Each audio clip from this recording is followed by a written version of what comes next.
was a big win today, so we have a big stat sheet. So, I don't know.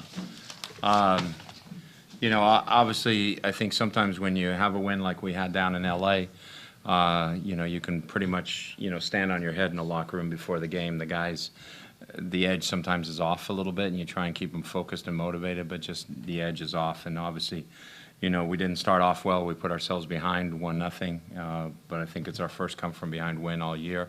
But then we showed some character in terms of coming back. Obviously, Morrow didn't play today because we didn't want to take a chance with his quad. Tifford had to come out. You know, it's a little bit of an ankle that's been bothering him. You know, but we're still able, you know, we don't have Johansson, we don't have Martinez, but we're still able to put a quality effort in there against a team that, you know, really has nothing to lose. They don't have to play it tight. They got to try and win the game. They can take risks and chances. So pleased with our ability to win, pleased with our ability to come back. Obviously, as hot as Montero's been, he draws a lot of attention. That opens up some space for Eddie. You know, he gets on 2 good headers. You know, good free kick. You know, good free kick from Tifford on the one, and on the other one, you know, just a tremendous cross from Freddie Montero. So it's good to see them combine. So very pleased. Injury serious? Or? We don't think so. It's been bothering him a little bit, and it bothered him a little bit more today. So it's been getting better. Then, you know, maybe took a step back. On Thursday, he retweaked it a little bit at training, but he thought he would be okay for today. You know, he's a pretty tough character. Is there any way in which a come-from-behind win gives you more pleasure than a 4-goal win like a previous game? No, I like them both. You know, 4 goals are a little better, a little easier on the heart and all that good stuff. But, you know, coming from behind, too, it's something that we haven't done this year. And to show our character, being able to do that. And, you know, we left it a little late. But, you know, that's important, too, because the team has to know that no matter how long it goes, we're always in it to win it.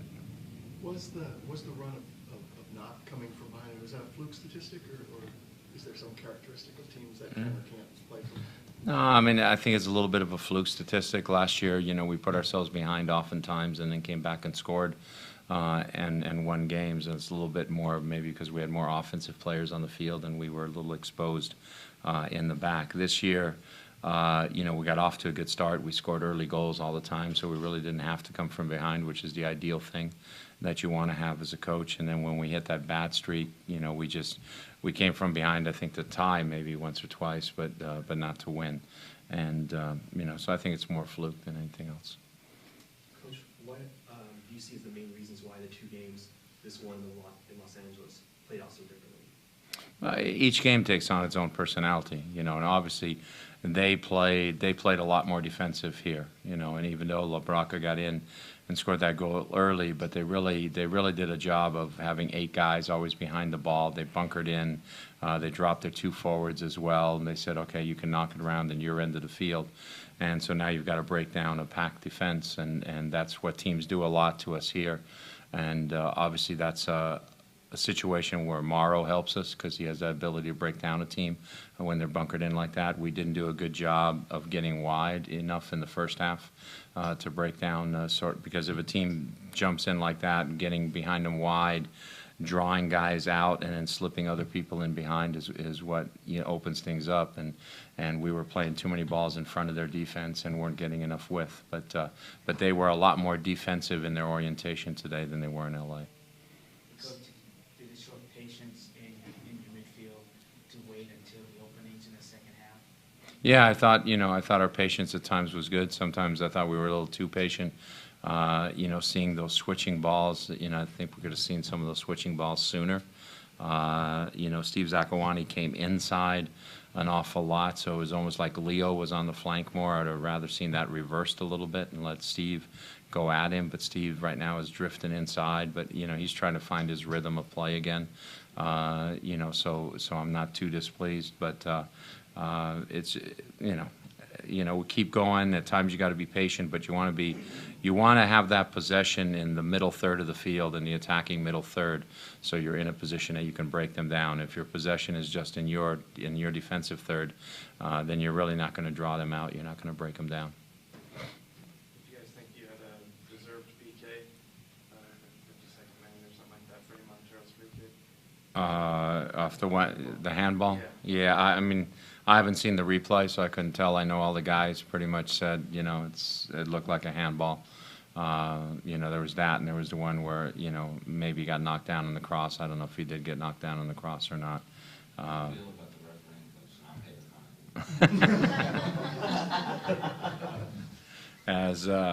As an old coach of mine used to say, he never said the guy's a good referee or a bad referee. He just said, I'm very unlucky with this referee. So I'll say, with Kevin Stott, I'm very unlucky often with the calls. I mean, obviously the game almost got out of hand a little bit in the second half, and all he had to do was get a hold of Casey Townsend. I mean, and the play was stopped for their two injured players in the box.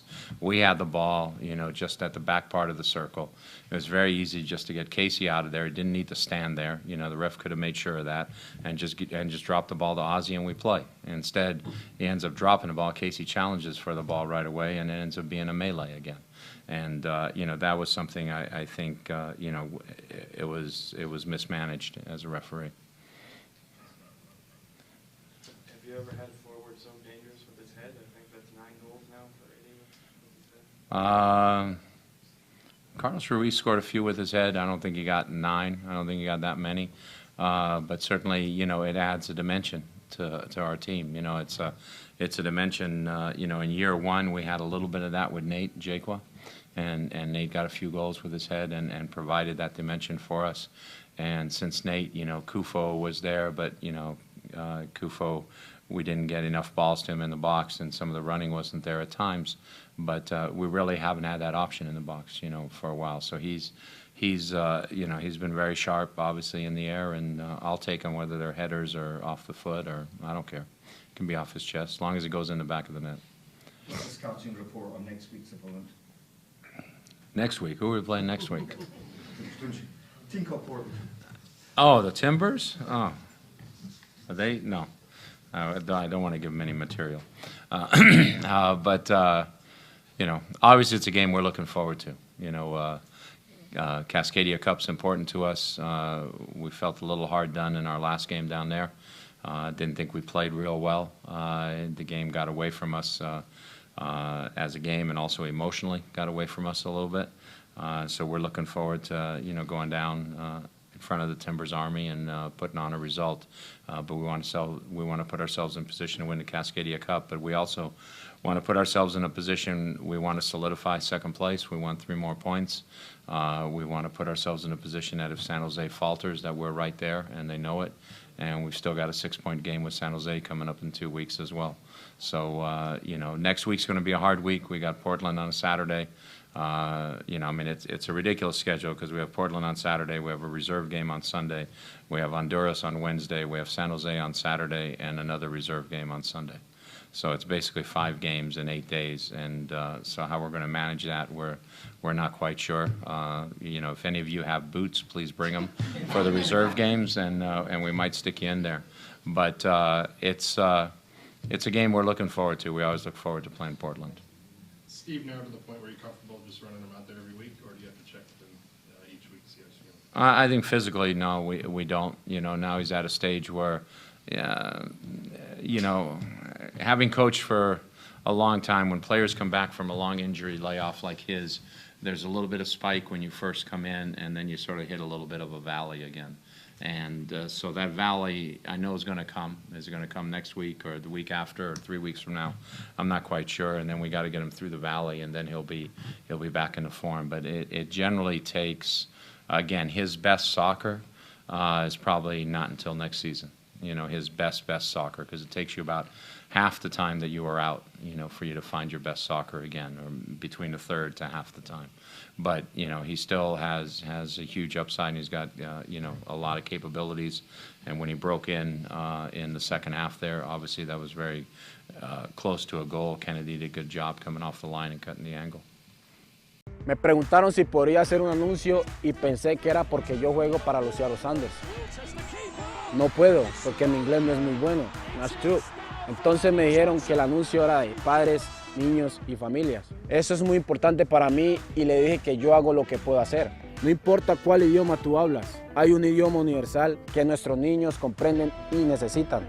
Y es el amor y el cariño de los padres. Be a good parent and stay involved in your child's life.